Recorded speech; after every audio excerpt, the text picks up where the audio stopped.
Oke, jadi tahun lalu Samsung adalah brand pertama di dunia yang sudah membuat monitor dengan kurvatur yang ekstrim banget. 1000R ada di seri Samsung Odyssey G9 yang harganya mulai 25 jutaan dan ada di Samsung Odyssey G7 harganya mulai 11 jutaan. Mahal? Iya sih emang mahal. Tapi bagaimana kalau misalkan Samsung membuat gaming monitor curve yang sama-sama memiliki kurvatur ekstrim 1000R tapi dengan harga yang lebih BBJS atau budget pas-pasan jiwa sosialita. Dan perkenalkan, ini adalah Samsung Odyssey G5 yang sudah ada di studio DKID mungkin sekitar 1 mingguan. Jadi Samsung meminjamkannya kepada kita untuk kita coba. Tapi sayangnya tahun lalu Samsung tidak meminjamkan Odyssey G9 dan juga G7. Jadi secara experience ketika digunakan saya tidak tahu perbedaannya. Yang saya tahu seri G9 dan juga seri G7 adalah seri high-end gaming monitor curve dari Samsung yang sudah memenangkan CES Award tahun 2020 tahun lalu. Kalau di website resminya Samsung Indonesia, Odyssey G7 dibanderol dengan harga 11 jutaan. Nah, Samsung G5 ini nanti akan ada beberapa SKU, cuman yang kita bahas kali ini adalah SKU yang memiliki dimensi 27 inch dan dibanderol dengan harga yang cukup murah dibandingkan dengan G7. Harganya itu sekitar 5,2 jutaan dan nanti juga bakalan ada promo bundling ketika masa pre-order mulai tanggal 19 Februari. Untuk link pembeliannya kalian bisa langsung cek di kolom deskripsi dan promo bundlingnya apa nanti aja ya di bagian kesimpulan. Kalau kita lihat dari selisih harga dari Odyssey G7 ke G5, sepertinya Samsung pengen membawa legacy dari Odyssey monitor gaming high-end-nya ke harga yang lebih terjangkau. Dengan klaim G5 ini tidak kalah canggih dengan seri G7. Kalau secara desainnya memang Odyssey banget dengan extreme bending, kurvatur sampai 1000R. Buat kalian yang mungkin belum tahu apa itu 1000R di monitor curve, R adalah singkatan dari radius. Radius dari mana? Radius dari field of view penggunanya. Gampangnya semakin kecil angka R-nya semakin melengkung monitornya. Dan Samsung Odyssey termasuk yang paling ekstrim bending kurvaturnya. Nggak banyak monitor di brand lain yang memiliki monitor curve sampai 1000R. Tapi karena harganya jauh lebih murah dari seri Odyssey G7, tentu ada sesuatu yang dipangkas. Pertama, dari segi build quality, Odyssey G5 tidak sekokoh G7 dengan bahan material overall plastik ABS baik di bagian base dan juga leher penyangganya. Di bagian belakang, desainnya emang Odyssey banget dengan semacam ada lingkaran yang berbentuk mata di bagian tengah yang seolah-olah menyatu dengan garis abstraknya. Dan juga ada aksen logo Odyssey di bagian belakang kanan. Cuman di seri G5 tidak ada lampunya sama sekali. Kemudian di bagian belakang leher penyangga terdapat klip untuk kabel manajemen. Dan untuk port di bagian belakangnya ada HDMI, DisplayPort, input power, input audio jack, dan juga USB Type-A yang juga bisa digunakan sebagai update software dari Samsung G5. Kemudian untuk adjustmentnya juga cuma ada di tilting. Jadi nggak ada swivel dan juga nggak ada high adjustment. Dari depan framenya udah lumayan tipis. Kesan gaming dari Samsung Odyssey-nya masih dapat banget. Sebenarnya kalau kita bandingkan dengan Odyssey G7 memang tidak imbang ya, karena 5,2 juta ke 11 juta selisihnya hampir separuh. Tapi kalau kita bandingkan dengan monitor lain yang harganya sama-sama 5 jutaan, menurut saya framenya, build quality-nya, desainnya juga masih oke banget. Kemudian untuk spesifikasinya sendiri juga udah oke banget di harganya. Untuk yang kita bahas ini 27 inch dimensinya dan untuk resolusinya udah WQHD atau 2560x1440, bukan Full HD ya, atau biar lebih gampang resolusinya ini udah 2K.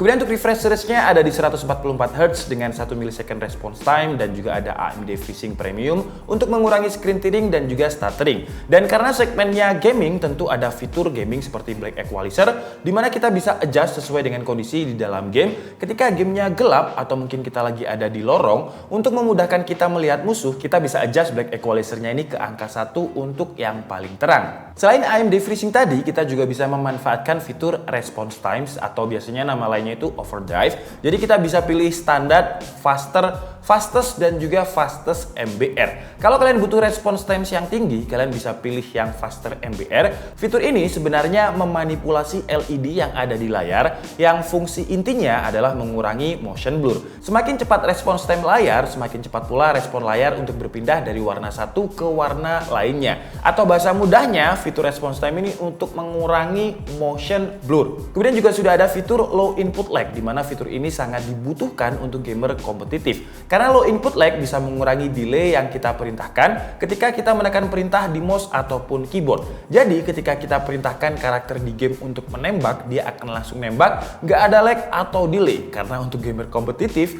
delay seperkian milisecond aja ya bisa ketembak duluan.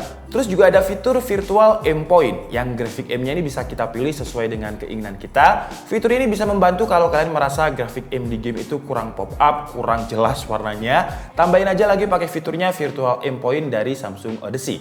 Dan semua akses menu ini bisa kita atur dengan tombol USD yang letaknya tepat ada di bawah logo Samsung. Tombol USD-nya pun juga kesukaan saya karena udah pakai joystick. Tinggal geser-geser aja menunya sama kayak analog yang ada di controllernya konsol. Kemudian juga ada shortcut untuk joysticknya dengan geser ke bawah untuk volume audio yang terkoneksi dengan audio jack yang di belakang tadi. Kemudian geser kiri dan kanan untuk shortcut source input dan geser atas untuk shortcut menu brightness, contrast, sharpening, dan lain-lain.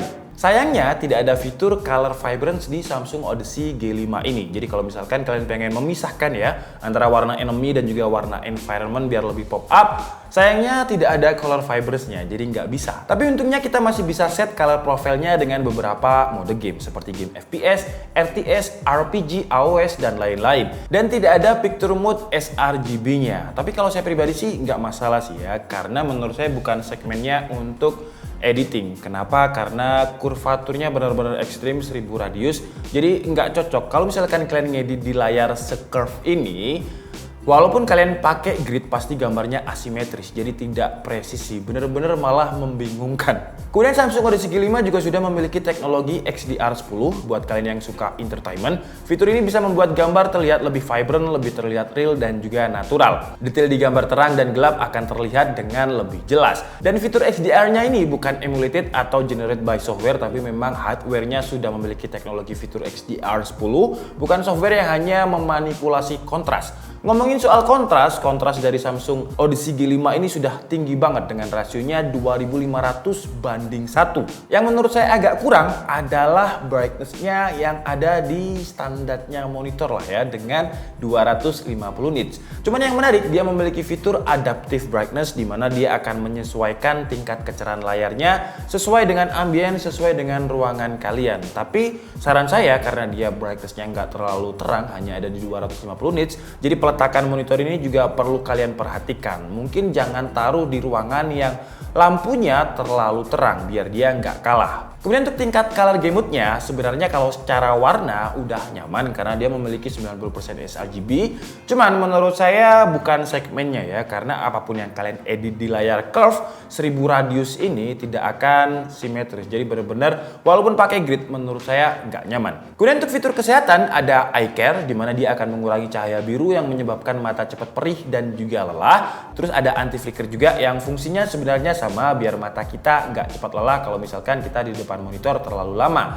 Untuk panelnya pakai panel VA bukan panel TN, jadi dari field of view center pengguna tidak ada terlihat color shifting atau perubahan warna di bagian pinggir kanan ataupun kiri kalau dilihat dari tengah. Cuman kalau misalkan kalian lihat dari pinggir seperti posisi saya seperti ini, memang ada semacam color shifting tapi tidak separah panel TN. Oke guys, jadi mungkin cukup segitu aja video review dari monitor gaming curve Samsung Odyssey G5 kali ini, dan kesimpulannya menurut saya udah langkah yang tepat banget buat Samsung menghadirkan Samsung G5 ke Indonesia ini, karena nggak semua masyarakat Indonesia bisa beli G7 yang harganya 11 juta, apalagi G9 yang harganya 29 juta. Tapi kalau 5,2 juta ya masih oke lah, apalagi kalau misalkan kalian beli di tanggal pre-order 19 Februari nanti, kalian bisa mendapatkan gratis JBL Quantum headset senilai Rp900.000. Jadi 5,2 kurang 900.000, harganya kalau kita total berarti 4,3 jutaan aja. Dan dengan harga 4,3 juta, menurut saya kelebihannya pertama adalah resolusinya yang 2K. Jadi gambarnya terlihat lebih detail, kemudian juga ada fitur XDR10 dengan rasio kontras yang tinggi juga 2500 banding 1. Fitur gaming yang sudah saya sebutkan tadi seperti response time, AMD FreeSync, 144 Hz 1 ms response time, time, black equalizer, low input lag, dan lain-lain.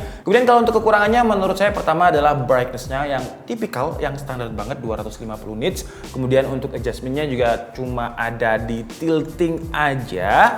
Kemudian juga tidak ada fitur color vibrance. Jadi buat kalian yang pengen memisahkan gambar antara enemy dan juga environment biar lebih pop up, tidak ada sayangnya ya. Kemudian kalau secara build quality memang kalau kita bandingkan dengan G7 dengan lampu RGB-nya itu yang di bagian belakang memang bukan kelasnya ya, karena harganya aja selisih separuh lebih.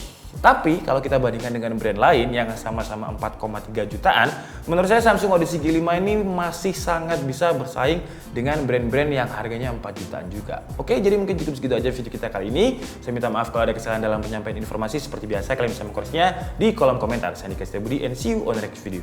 Bye-bye!